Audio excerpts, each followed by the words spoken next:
Hello, everybody. Russ and the West Ham Network. Hope you are all safe and well. Happy Thursday morning. Hope having a lovely morning so far. Obviously, news broke yesterday about Arsenal and West Ham, and about apparently they put a bid in for Declan Rice. Apparently, and David Ornstein, the Athletic, has claimed that West Ham have accepted the bid of £105 million in total. 100.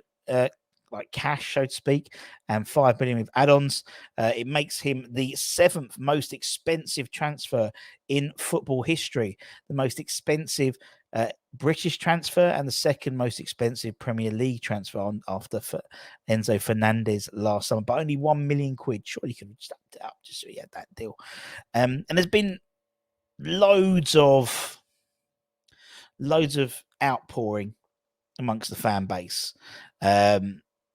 And people have called it saltiness, and I don't think it's saltiness. I think there's. I mean, we did a show like on Wednesday night, which went on quite a longer than we thought it was going to do, talking about Declan Rice, talking about the move and what next. So I thought I'd do a little sort of opinion piece, and for me, it's in two sections. One is closing the door on the Declan Rice chapter, and after that would be opening the door for the next chapter, life after Declan Rice. So you've got your no, not before. I was trying to say your AD and BC, but it doesn't work in terms of Christ after Christ. But anyway, now whatever happens in terms of in terms of where Declan Rice's career goes after this move, which it's not 100% official until he wears the shirt, but it's 98% official. He obviously hasn't the medical and stuff like that just yet, and they're still negotiating on the actual payment terms. But he'll be one of only 3 West Ham captains who have lifted silverware in our history.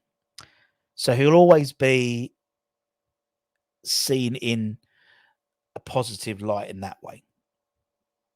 Now, obviously, when 18 months ago, and to be honest, we've had 18 months, of speculation.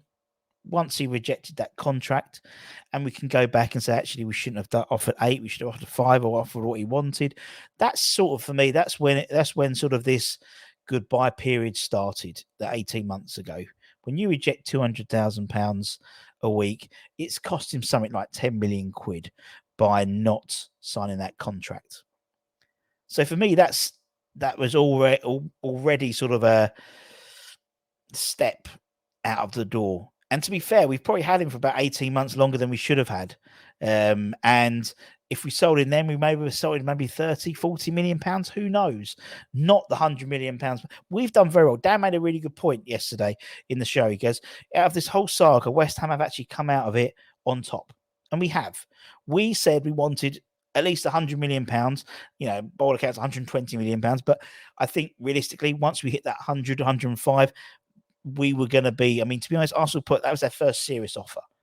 They tried to lowball us. We didn't take the money. We've done it before. Haller, literally, Ajax offers 25 million. We couldn't get him out the door quick enough. Lazio, 3 million quid for bloody Anderson. Literally, we paid for the flight for him to go back to Italy. So we actually did, something right, and actually got to what I thought was market value for him. Now, Arsenal fans watching this, you have got a phenomenal player. You've got a fantastic player. Some of you are thinking, why are we spending £100 million on a CDM? He's not a CDM. He can play CDM. He can do box to box. This guy has the attributes to be one of the world's best, if not already one of the world's best in his position. He improves any side he goes into. He is that backbone. There's been situations, not just last year before, where the team have been down and out, and he's literally pulled us up by our bootstraps and got an amazing run or put a tackle in, and he is brilliant. He'll be a future England captain. He'll be a future Arsenal captain. He'll probably be your player of the season next year. He's that good. He's that good. And only then will you appreciate what you've got. So I think at the moment there's a bit of he's spent a lot of money for the bollocks. You'll see what a good player he is. And he might not win anything. At the end of the day, there's the football, the money. If the money was important, he would have signed that deal 18 months ago and he would have made 10 million quid and then fucked off now anyway. But he didn't. He's always, I can see the reasonings. I don't agree with the reasons, but I can see the reasonings why Arsenal. At the end of the day, Arsenal are the only one who've bid any decent money. If City really put that bid in, who knows? The difference from City going from 90 million to 100 to another 15 million, that's pocket change for them, 15 million quid, particularly when they've only spent 25 million on Kovacic. Did that deal ever, was that a real deal? We'll never know. We'll never know. Was it Arteta trying to push through the Arsenal deal? Who knows? Who knows? But we've come out of it not too shabby, Alonso, in terms of the actual outcome.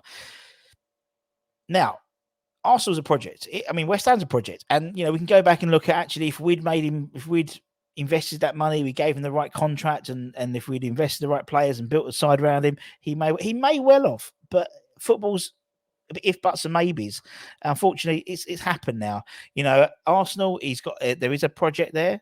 I think maybe last year was a bit of an anomaly. I think they probably leaked a little bit too far, a little bit what we did when we went from, we was like 2 seasons ago, we was like up the top end of the table, and actually we really the right side, we really meant to be in here.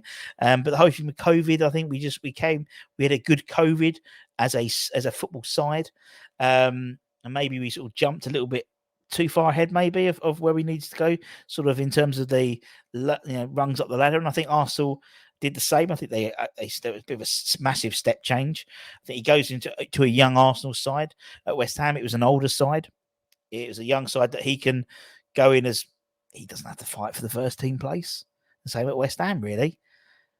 They will be playing Champions League football, at least in the group stages. They will be in the conversation for a cup. They won't be in the conversation for a league.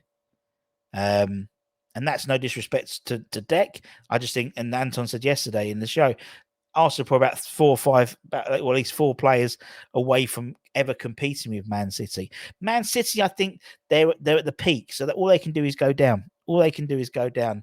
And obviously with Pep, maybe another 2 years in charge, he could well leave and maybe a new manager in the philosophy. If Arsenal are doing well, Arteta's staying for the foreseeable, unless Man City want him, of course, which would be quite funny. I still think there's another big move for Declan after Arsenal. I don't think it's the end of his career at all. I think you look at Harry Kane now at Bayern Munich. I could see him spending 3 or 4 years maybe at Arsenal and then going to a big move. As I said, by then Barcelona would have moved back into the new camp. A big ticket. He'll be England captain by then as well, I'd imagine. So huge coup for someone like them, or maybe to Real Madrid to play with Bellingham. That type of thing. I think it's one of those things. I think I can see. I think the trouble is now from the Arsenal fan base. Again, it's not sorting us, but from the Arsenal fan base, when it first transpired about Declan Rice, they were like, "We don't need him." But you do. And I think you'll realise how much of a good player you've got on your hands and how gutted we are. We know he was going, but we were gutted he's gone to you guys rather than Man City. And the reason why we were gutted, in all honesty, was one of the main drivers, he said, was to win stuff. And arguably, if you want to win stuff, you go to Man City because they're the only ones who guaranteed. And even that's not 100% guaranteed, but they're more likely to win something than Arsenal are. That's just nature of the beast. That's just the nature of the beast. They're more likely to progress. They won the Champions League. They won the treble. So it must have been a huge. But if the money went on the table, if there wasn't a deal on the table, he was gonna go. He wanted to stay in London. His family are from London, obviously. He's got a little kid, and it was the only. By the sounds of it, it was the only player in town, really. Now, to get to that stage, I think West Ham failed because we could have invested, made him more, offering the right contract, but we didn't. And so now we have to move on. And life now begins post Declan Rice. We've got to close that door and move on. We need to invest that money.